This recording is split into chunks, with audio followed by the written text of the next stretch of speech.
Do you find it hard to explain to friends and family what you now do? Are you wasting valuable time by attempting to figure out challenges on your own? We have created a community for ex-corporate people running their own business who want to live a life they love whilst giving back to their community.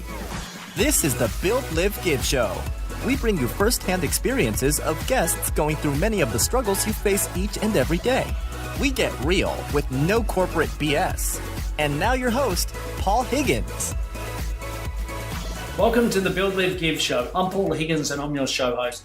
And today I'm very excited to bring Sean Cunial from Saxa Advisory and Investments. Sean spent 25 years in the Coke system, and actually we started working together in Australia. And after working in Australia for 10 years, he then went and spent 15 years in Asia. And he's always had an entrepreneurial flair, always wanted to do something himself, but he just kept getting better and better jobs. So he stayed in the system for all of those 25 years. But he and his wife, Lucy, wanted to move back and settle their family here in Australia. So he decided to leave the system and start his own business. And now he advises and invests in mid-sized companies looking to scale globally, where they can rely on his connections and his knowledge to help them get into markets outside of Australia. So he's got a wonderful story. He gives some brilliant advice. So please get your pens and papers ready to take some actionable advice. I'll now hand you over to Sean from Saxa Advisory and Investments.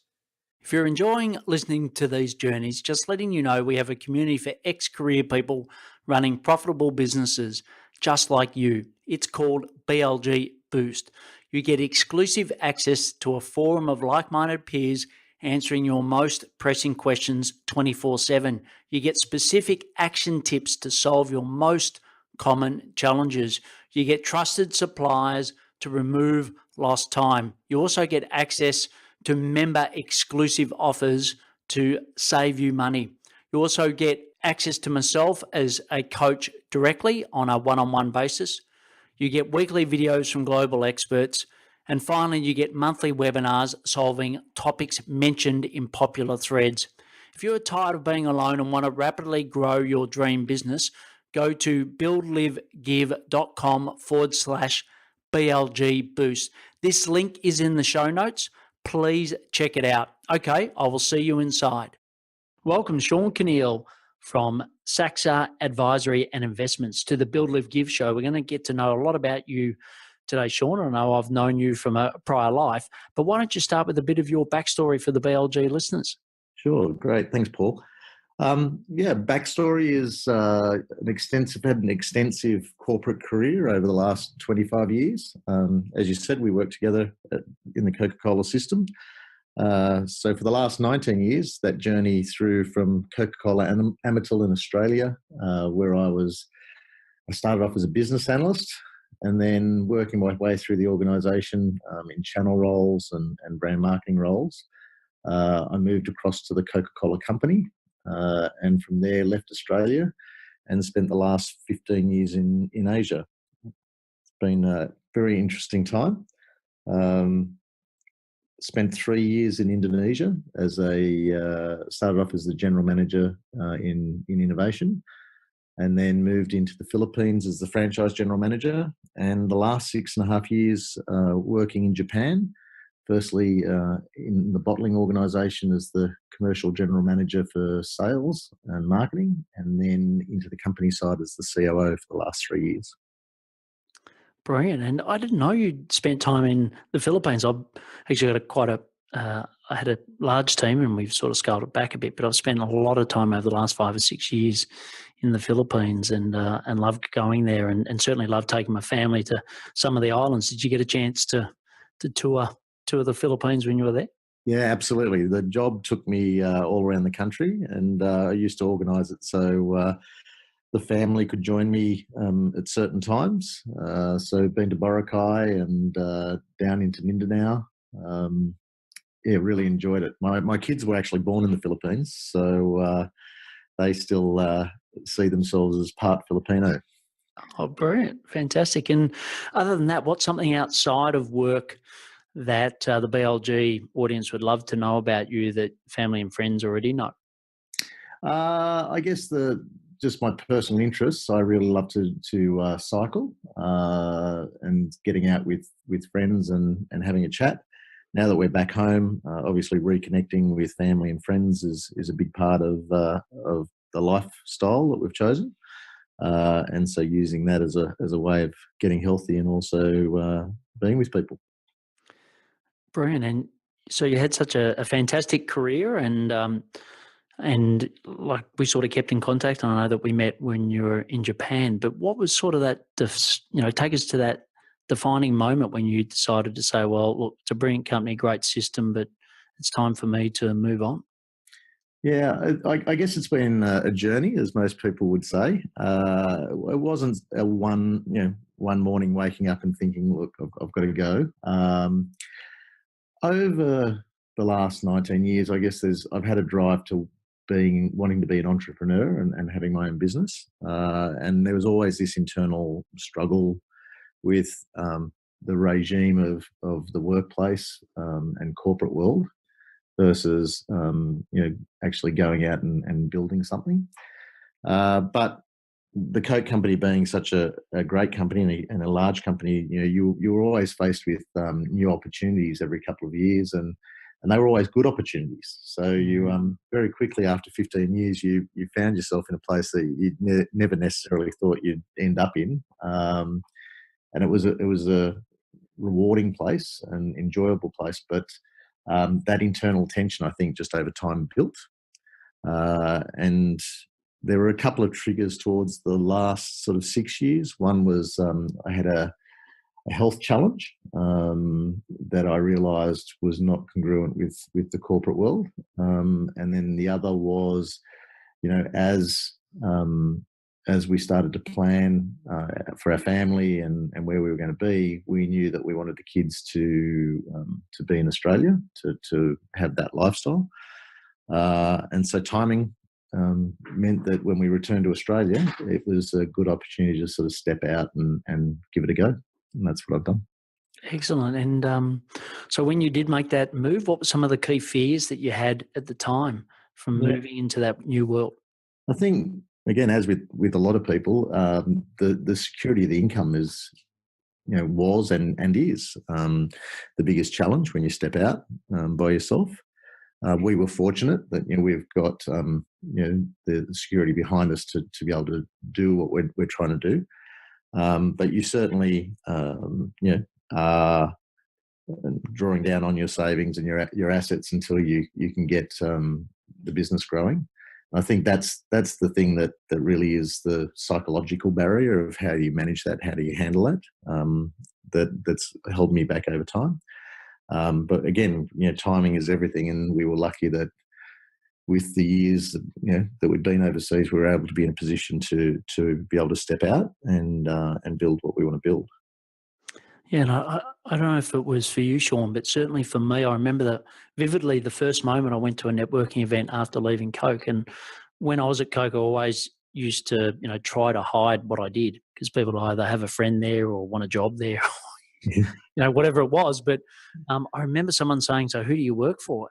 And I didn't know what to say. I was just, sort of a little bit lost. And I know my parents in particular, when friends asked them, "So Paul's left corporate world, so now what he's doing," and they had no idea of how to explain what I was doing. How has that happened to you? And if it has, how have you dealt with that situation? Yeah, absolutely. You go from being, having a wonderful title and a shiny business card and and a big brand name behind you like Coke at meetings to being hanging out your own shingle and promoting what you do. So I've definitely had that experience, that feeling. But I'm very clear on what I want to do. So it's an easy conversation as far as at least articulating, what I do. And that really is, the non-executive portfolio career is what I'm building. And as part of that, I do, advisory work to help with companies that are undergoing transformation, but particularly companies that want to expand overseas, so leveraging that network. And so that's my sort of point of difference is, getting on the boards of companies to help them capture growth, beyond Australia. And then the second string to my bow, so to speak, is really taking or making strategic investments in businesses and playing a little bit more of a hands-on role, depending on the circumstances, to contributing to the organisation and driving it and building it and taking it to a market, again, overseas. Great. And through this transition, what sort of help have you got in making the transition? I get no real formal help, and that's it's probably, as I was preparing for today, was thinking about the last 15 months and what you could do differently and so on. But really, a lot of it's been more around the reconnecting with people, and what I found really encouraging, versus sometimes you get in the corporate world the more competitive nature of the corporate world, where obviously everybody's trying to shine within an organisation. In the world outside, what I've really found really that's positive and enjoyable is that people are so eager to help, and whether that help is some advice on how to go about something, or whether that help is introducing you to somebody to go and have a coffee with to share your idea and get them to kick the tires on, or whether it's a potential investor in a project. As long as you've got a good personal brand around integrity and doing the right thing, then people are very willing to help you. And I've found that the greatest source of support.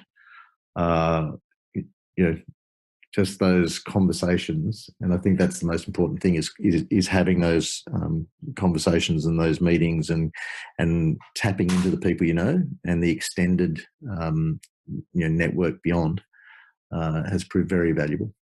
Look, I think that's a great point. And I know for me, often it's a bit of a joke where you'll have a conversation with someone and they'll say, so how can I help you? And it's nearly like, well, hang on, I was about to ask you how I can help you. And it sort of becomes a bit of a standoff. Whereas in corporate, it was often like, what can you do to help me? Yeah. And I totally agree that less competitive and that collegial nature is something, and it's something that we definitely foster here within BLG, that we're all here to help each other, and there's no one that is doing the exact same thing. Whereas if you're in a role like yours, I'm assuming there's only a few roles that were above you, and therefore there was lots of people vying for those. So it's a very different situation. Yeah, absolutely. The top of the organisation obviously gets slimmer, and the nature of corporate world is competitive and achieving and getting promoted and so on. And so it drives a certain type of behaviour. Whereas I think in the smaller entrepreneurial environment, it's the ecosystems that help each other be successful, and people recognise that. And so even if you're not directly involved in the same sort of business, often people will say, "Hey, I know a guy who's doing that, or a woman who's working on this particular project," and it's just been great. Probably in the first 6 months I got this started, I'd met at least 20 to 30 people I'd never met before, and who weren't direct acquaintances, just being introduced by other people. Yeah, and I think the Coke company by nature, had been around for so long, it always been so global. I think it was brilliant at helping you think about building those relationships and drawing on people all around the world to actually help you. And I think that's a real key skill that you can take into the small business world, or into, as you are, helping other people to go overseas. Have you found that skill become important in the way that you market yourself?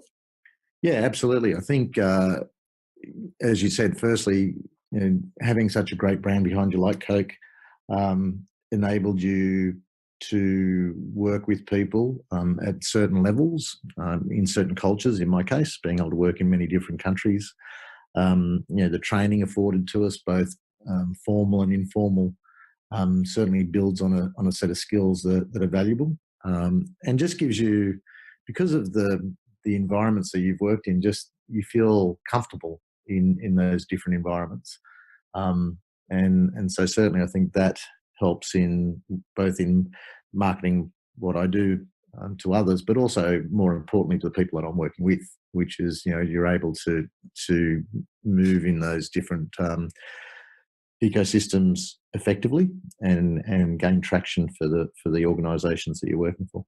Yeah, and before we go further into the build section, just last question is around the health challenge. If you don't mind saying, is the move from corporate into what you're doing now, has that helped with your health challenge? It did at first. Then I got lazy. But no, yes, it did. It did. I go to the gym 3 times a week, regularly, and I do a bit of cycling, a bit of running, and they're all things that maybe I do all up a couple of days a week, whereas now I'm doing it 5 or 6. So absolutely has been a big change, and that's just a function of being able to manage your day versus having your day manage you, which anybody in corporate world would know. Particularly the more senior you get, often your diary is not your own, and you spend a day in meetings, and then you have to spend the time outside that day actually catching up and doing your own work. So certainly it has been more conducive. Yeah, and throw the travel on top of that, and it's not a great recipe for keeping healthy. And certainly, as I said before to you in the preamble, it was definitely what got me to leave corporate was to better look after my health. The build section, you've covered what you do and what you plan to do, which is fantastic. Who's sort of your ideal client? You talk about both non-exec directorship and also investing in some companies. Sort of what industries or what sort of companies do you work best with? Yeah, I'd say mid-size organisations, just purely because I think that's where the growth opportunities are. As you and I spoke before, again in the preamble, it was the corporate world. Particularly is when you're working with market leaders and so on. The battle is that eking out that 1% growth and protecting share and so on. The opportunity for the smaller play and more nimble players is to actually make an impression on the marketplace and take share and grow. And so that's the area I enjoy working in. The differences when I was working at Coke from working in countries like Australia and Japan versus an Indonesia or the Philippines is, 2 of those markets were really fast-growing markets, and the other 2 were quite mature markets. And I really enjoy the growth agenda. Again, that's what I see as my sort of point of difference or what I stand for. And so mid-sized companies and helping them expand into markets they're not currently in, whether that be within Australia, channel expansion, or outside of Australia with foreign markets. And the types of industries really quite open. Obviously, my strength is consumer goods, but also there's a lot of business services work that I've been doing. That again is applicable because you can tap into those networks that you've built overseas. And what are if you had to summarise some of the key challenges that businesses face that you've come across, especially those that you're on the boards for, what are some of the key challenges that they face today? What sort of keeps them awake at night? I think, to be honest, a lot of them have got too comfortable. If I could be bold enough to say that, obviously we've had in Australia a very long period of continuous growth, and having come from outside, what I see is that's created an environment that's very inward-looking, and the law of averages says that we will face economic downturn at some stage, and I fear that a lot of companies are not prepared for that. And particularly, obviously in the area that I'm focused on, which is really expanding your horizons beyond the shores of Australia and particularly into Asia. Even the companies that are exporting or involved in Asia, you see that really it's a very basic trading model versus really establishing a presence in a country and building out from there. And so then you're at the whims of who your partners are and whether you're building those relationships and you own those relationships. And if I combine that with the signals that things like, with the ANZ pulling back out of Asia and coming to Australia and so on, purely to, I think, in response to that focus by the Australian stock market on dividends and that's all that really matters, I think there's a fair bit of short-sightedness. So they're the sorts of discussions we have. Are we prepared for a downturn? Do we have the capability? Do we have a growth agenda? What is our growth agenda? Are we going to own the path, the marketplace, the relationship with the customer? And if we make the decision that's the direction we're going to move, then how do we build it in a sustainable way? Yeah, and as you've seen so many Australian companies that have gone overseas and haven't been as successful as they'd like. The banks, NAB, ANZ, if you look at Qantas, the list goes on. From what you're seeing from these mid-tier companies, is there anything that's changed to make that or make it easier to be successful now than what it may have been in the past? I think the reality is it's difficult and it is a risk, and you will have failures. So I don't know whether there's something that's completely different. I think there's a recognition that you certainly won't be successful if it's about putting a guy on a plane or a woman on a plane and sending them up and having a few meetings and coming back. I think the commitment's got to be there to establish some sort of representative office presence and put talent on the ground if you're really serious about the marketplace. As much as you can highlight some of the failures, you look at a company like Treasury Wines, for example. They've with some ex-colleagues that we both know, they've put a good team in place, and a lot of their growth has come from the China market and the commitment they've put into the China market, and the fact that they've taken ownership of the distribution and sales functions in that market. Excellent, great. And for you, so in the 15 months since you've been out of the Coke company, what are some of the key challenges that you've faced in scaling your business? Yeah, well, I'd have to say, as you know, I'm still in the getting established phase. So the biggest challenge is obviously, again, that cash flow, the salary. I'm certainly not earning what I was earning when I was in corporate world, and that's okay, because I know that I'm building something that's going to be more sustainable and long term. So having the time to balance the multiple projects and allocating it the right way and prioritising, they're the continual challenges. So I'd say that balancing along with the cash flow is what you're always dealing with. And what's some of the impacts of those?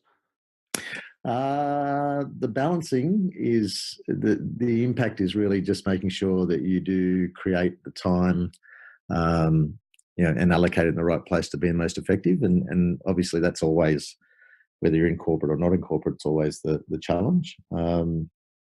But it's still sometimes really long hours, but at least it's long hours, close to the family, and you can be interacting with them and so on. The cash flow is, obviously we're not taking the fancy holidays to, ski fields and tropical islands that we're used to, but that's okay. Yes. We had 15 years enjoying a balance of that, and being home actually is great. So no real negative impact at the moment. Just a change in enjoying life in different ways. Great. And you talked about the family with Lucy being your wife. What if Lucy was listening to this podcast? What would you say to her about the support she's given you with the transition? As most partners would say, it's thank you. But I think thank you's such a overused word in situations like ours. It's definitely just that she is a big foundation to everything the family does. And if it certainly wasn't for her, I wouldn't be in a position to be doing what I'm doing.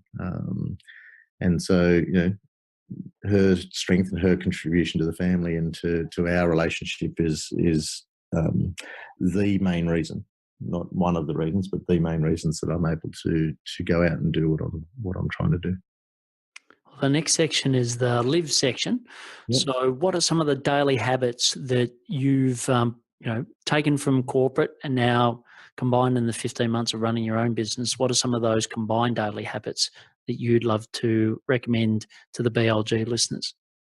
Yeah, I'd say I'd be upfront and honest that I haven't got this right yet. I think everybody that leaves corporate goes through a phase of taking that big sigh and thinking, phew, I've got a little bit more freedom to do things, when I need to and as I need to and so on. But certainly over the last few months, it's a lot more about, putting some strict time parameters around when I start, when I finish, allocating tasks in my calendar, pre-planning, the week. And knowing where I'm going to be and who I'm going to meet and filling the diary with meetings in advance so that days aren't wasted. Those basics, I think you've just got to make sure you hold on to and make sure that you're sort of looking that 1 week out and really planning out the clients you're speaking to or the work that you've got to get done. It's that balance, and I'm sure you'd be aware of it. It's that balance between the doing and creating that you've got to keep managing. And other than that, as I said, actually it's a discipline I didn't really have in corporate world as much as I would have liked, but that discipline of getting up and doing some exercise each day that gets you in the right frame of mind and the blood flowing, so that when you sit down at the desk, you're working at your optimum. Another routine that I do, and I think it's everybody's different, but a big part of what I'm doing allows me to be more engaged in the family. So, every morning I'm dropping the kids off at school, so we get that chat in the car, about what they're doing and what's going on with their lives, and so that's another step that then lets me feel like I'm engaged and knowing what's going on in the family, and they know what I'm doing. That then allows you, when you sit down, that you're not necessarily so distracted wondering what's going on in the family, and you can get on with what you've got to do. Yeah, I know. I sort of laugh a bit. I said to some friends on the weekend that it's sort of flipped. My kids used to want to tell me, and they were a bit younger, used to want to tell me about their day, but I was too preoccupied to ever listen. Yeah. Now I've got all the time, and I ask them, and they just don't want to talk. They've got into those teenage years where less said's the better. But but I think being there is great. I love being both in the mornings and also in afternoons when they come home, and kids sport as well. I think Australia's got such a great culture of sport, and it's brilliant to be more heavily involved in both my kids' sport. I've really loved that post corporate. Yeah, it's just being there. A simple one is each of my children have a swimming lesson one afternoon a week, but it gives me the opportunity to go up there with them while they're having their 30-minute lesson. I'll do a few laps. We get out. We have 10 minutes playing together in the pool, and then you walk home. It's you're just never able to do that in the corporate environment, because at that time of day you'd be going to your 7th meeting and scanning your emails, thinking these are the 5 or 6 urgent ones that I'm going to have to answer overnight before I get to the day following. Yes, well, last year we spent two months in Europe traveling, and basically I just worked the whole time. So I'd get up at 6 in Europe, do what I had to do for a couple of hours for the day. I had my team in the Philippines that would effectively do all the rest, and worked awesome. So I basically now I've set my business up that I can do it from anywhere in the world, and that was sort of the objective. And I think technology now has come so far, and I think Coke used to have brilliant technology that was only affordable to actually companies like Coke, whereas now the technology stack that I probably use in a small business is, my wife's still at Coke, is probably superior than what she's got. Yeah. So it's really changed a lot in particular the last 6 years that I've left. And I don't know if you've noticed that, just what's available to you now to run your own business. Oh, absolutely, yeah. The being able to use from the basic things like Skype or Messenger and WhatsApp, as far as just communicating either face to face or immediate messaging, instant messaging. I'm keeping in touch with people from Europe up into Asia and across the States, throughout the day. And then, the cloud and working with the suite of programs with things like Google Documents, where you can be working together with people in different continents, used quite frequently. So definitely, I mean, it allows you to do what we're doing, which is be mobile and be in different places, getting things done versus being tied to an office, which is great. Excellent. Well, the next section is the give section. So what's a cause that you've got a personal passion for that you'd love to share with the BLG audience?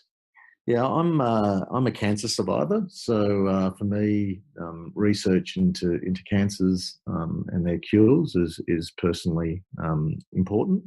And so during my treatment, I came across an organisation called Tour de Cure. They're a group of people who give their time writing to raise money for research into cancer. And so I've done, they're quite well known in Australia for doing long distance rides. They do a signature, what they call a signature tour, which is around about 1,200 kilometres over 11 days. And they do a number of then corporate or country tours that are around the 500 kilometre mark. And I've done a couple of rides with them and also done some volunteering. Great organisation, great group of people with big hearts, but also really, putting their time and energy where their mouths are to create a lot of value and invest a lot of money into cancer research. Yeah, and we actually had Jeff on the BLG podcast, and I'm just trying to find what number, but he was number, I think 3 or 4 episode was Jeff. So a brilliant podcast, but a great guy, and like you said, a fantastic cause, and something that I've been involved with in the past as well. So yeah, it's a brilliant cause. So the last section is the action section, and the first question I've got is your number one personal productivity tip. Yeah, I've got to say that this is one of those things again where I'm probably still.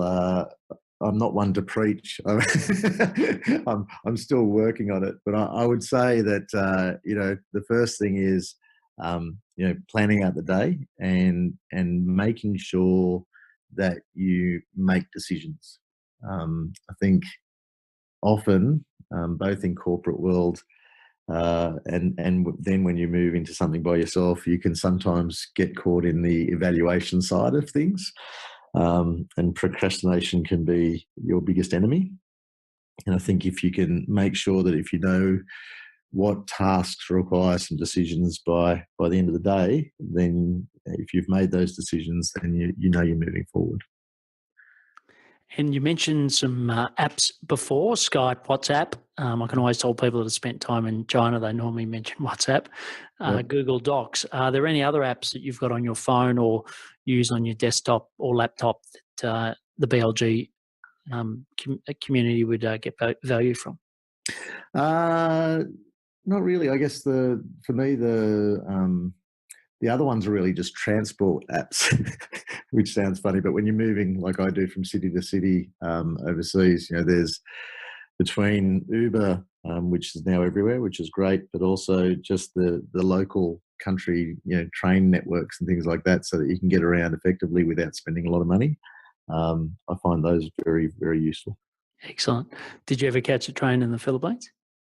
No, a lot of buses though, but no trains. Yeah, and get away from those GPs. The next is a podcast or book. So what's your favourite podcast or book and why? So this is a slight twist on things. My favourite podcasts are actually Andy and Hamish. I'm not. I usually, most of my reading for professional purposes is the newspapers and journals. So I'm a big reader of the Wall Street Journal and the Australian Financial Review the New York Post and Economist and so on. So when it comes to listening to things, I generally listen to music or to a bit of comedy, just because I like the light relief. So it's probably not necessarily for everybody, and not some incisive business-driven podcast, but a bit of Hamish and Andy can be quite good as you're taking that run or bike ride or walk to lighten up the day.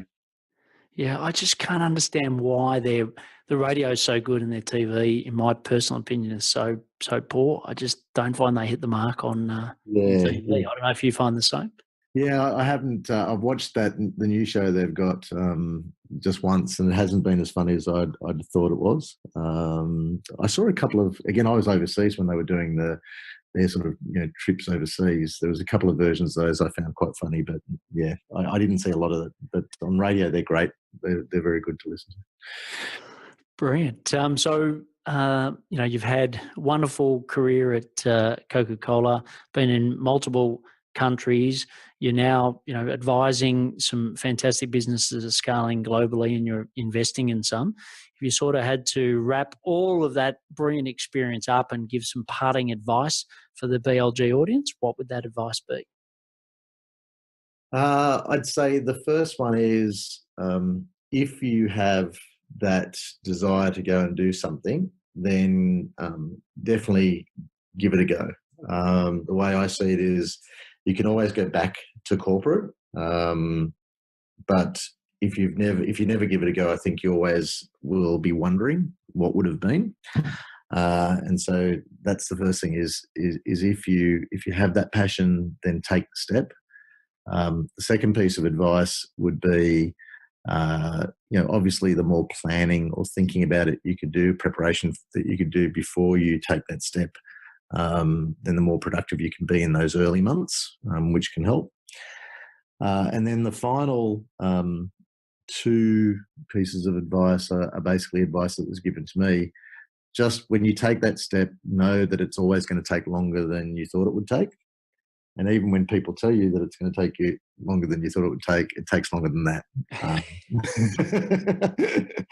So I think just accept that. And the final one is better to make a mistake than not to act. So it goes back to that decision making. Make the decision, move on. If it turns out to be a good decision, fantastic. If it doesn't, learn from it and keep going. Awesome advice there. And look, really enjoyed this conversation, Sean. It's great to catch up after sort of watching your career continue to blossom from a distance. I look forward to being more involved in your next chapter of your life. We appreciate you being in the BLG community, and wish you every success in the next phase.